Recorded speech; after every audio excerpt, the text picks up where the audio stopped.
অৰুণোদয় আঁচনি অৱশেষত ফাইনালি আহি গল অৰুণোদয় আঁচনিৰ টকা। বহু দিনৰ পৰা আপোনালোকে অৰুণোদয় আঁচনিৰ টকাৰ বাবে অপেক্ষা কৰি আছিলে। আপোনালোকে একাউণ্ট চেক কৰি আছিলে অৰুণোদয় আঁচনিৰ টকা সোমাল নে নাই, একাউণ্টত আহিল নে নাই এই টকা, কিন্তু একাউণ্টত টকা সোমোৱা নাই। আপোনালোকে একাউণ্টত টকা বিচাৰি পোৱা নাই। অৰুণোদয় আঁচনিৰ টকা দিয়াৰ বাবে অসম চৰকাৰে দুবাৰকৈ তাৰিখ ঘোষণা কৰিলে। প্ৰথম অৱস্থাত 17 ছেপ্টেম্বৰত অৰুণোদয় আঁচনিৰ টকা একাউণ্টত সোমাব বুলি ঘোষণা কৰিলে। আকৌ অসম চৰকাৰে 25 ছেপ্টেম্বৰত একাউণ্টত অৰুণোদয় আঁচনিৰ টকা সোমাব বুলি ঘোষণা কৰিলে। কিন্তু অসমত যি পৰিস্থিতিৰ সৃষ্টি হল, জুবিন গাৰ্গৰ মৃত্যুৰ পিছত অসমত যেনেকুৱা এটা পৰিস্থিতি হল, এনেকুৱা এটা পৰিস্থিতিৰ বাবে অসম চৰকাৰে আপোনালোকৰ একাউণ্টত এই অৰুণোদয় আঁচনিৰ টকাটো দিব পৰা নাই। অৱশেষত ফাইনালি আপোনালোকে কেতিয়া টকা লাভ কৰিব, আপোনাৰ একাউণ্টত কেতিয়া এই টকা সোমাব, অসম চৰকাৰে নিজে ঘোষণা কৰিলে, অসমৰ মুখ্যমন্ত্ৰীয়ে ঘোষণা কৰিলে আপুনি কেনেকৈ এই টকাটো লাভ কৰিব। সো এতিয়া আপোনালোকে চাই লওক অৰুণোদয় আঁচনি সম্পৰ্কে অসম চৰকাৰে কি ক'লে।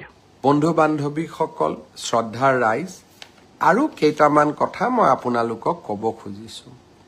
অৰুণোদয়ৰ জৰিয়তে আমি অসমৰ 30 লাখ পৰিয়ালক মাহত 1250 টকাকৈ আগবঢ়াওঁ।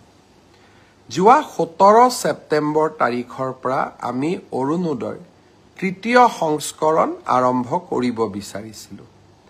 তাৰ পিছত আমি 25 তাৰিখৰ দিনটো ধাৰ্য কৰিছিলোঁ, কিন্তু অসমত চলি থকা ঘটনা প্ৰবাহৰ বাবে এই আঁচনিখনো আমি নিৰ্দিষ্ট দিনত দিব নোৱাৰিলোঁ।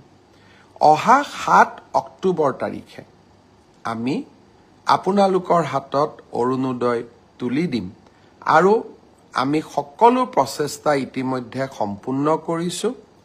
7 তাৰিখে যিসকলে এই ভিডিঅ'টো ইউটিউবত চাই আছে, যদি আপোনালোকে অৰুণোদয় আঁচনি সম্পৰ্কে কিবা জানিব বিচাৰে, তেওঁলোকে মোৰ ফেচবুকত যোগাযোগ কৰিব আৰু ফেচবুকৰ লিংকটো মই মোৰ ভিডিঅ'ৰ ডিছক্ৰিপশ্যনত ৰাখি দিছোঁ। 7 তাৰিখে নিশ্চিতভাৱে অৰুণোদয় তৃতীয় সংস্কৰণৰ সুবিধা 30 লাখ আই মাতৃয়ে লাভ কৰিব আৰু আমি তাৰ পিছত প্ৰতি মাহে নিৰন্তৰ কৰি আপোনালোকক এই পুঁজি যোগান ধৰি যাম।